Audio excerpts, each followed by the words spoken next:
ఈసారి IPL trophy కొట్టకుండా Punjab Kings ని ఆపే దమ్ము ఎవ్వడికి లేదని ప్రూవ్ అయిపోయింది.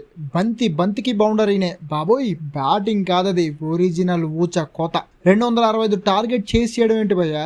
ఆ స్కోర్ చూస్తేనే అపోనెంట్ల ప్యాంట్లు తడిచిపోతాయి. అలాంటిది ఇంకో 7 బంతులు మిగిలిండగానే ఊదిపారేసింది పంజాబ్. ఐపీఎల్ చరిత్రలో ఇంత భారీ టార్గెట్ ని చేయడం ఇదే ఫస్ట్ టైం. పాపం పంజాబ్ దెబ్బకి 152 రన్స్ తో ఐపీఎల్ చరిత్రలోనే సెకండ్ హైయెస్ట్ స్కోర్ బాధేసి కేఎల్ రాహుల్ చేసిన హిస్టారికల్ సెంచరీ కూడా వేస్ట్ అయిపోయింది. 265 టార్గెట్ చేసింగ్ లో పంజాబ్ ఓపెనర్లు ఫస్ట్ బాల్ నుంచే సిక్స్ల వర్షం స్టార్ట్ చేశారు. ప్రియాంచార్య 17 బంతుల్లో 2 4లు 5 6లతో 252 స్ట్రైక్ రేట్తో 43 రన్స్ కొట్టి స్కోర్ బోర్డుని పరిగెట్టిస్తే, ప్రభ్సిమ్రన్ సింగ్ 26 బంతులు 9 4లు 5 6లతో 292 స్ట్రైక్ రేట్తో 76 రన్స్ బాధేసి ఢిల్లీ సొంత గ్రౌండ్ లోనే సిక్సర్ల సునామీ సృష్టించాడు. వీళ్ళిద్దరూ అవుట్ అయిన తర్వాత మన సర్పంచ్ సాబ్ కెప్టెన్ ఇన్నింగ్స్ ఆడాడు చూడండి, ఉతి కారేశాడంతే.